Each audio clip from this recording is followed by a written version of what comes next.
Tubectomy operation সাধারণত দুই পদ্ধতিতে করা হয়: মিনি ল্যাপ টিউবেক্টমি, ল্যাপারোস্কোপির মাধ্যমে টিউবেক্টমি। টিউবেক্টমি পদ্ধতি খুব একটা সাধারণ বিষয় বা অপারেশন।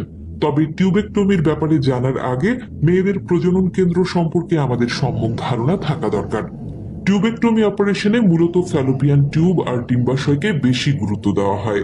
প্রায় প্রতিটি সুস্থ স্বাভাবিক মেয়েদের প্রতি মাসে ডিম্বাশয় থেকে ডিম নির্গত হয়, আর স্পার্ম নির্গত হওয়ার পর তা দ্রুত বেগে ফ্যালোপিয়ান টিউবের মাধ্যমে এগিয়ে গিয়ে ডিম্বাশয়ের ডিমের সাথে মিলিত হয়।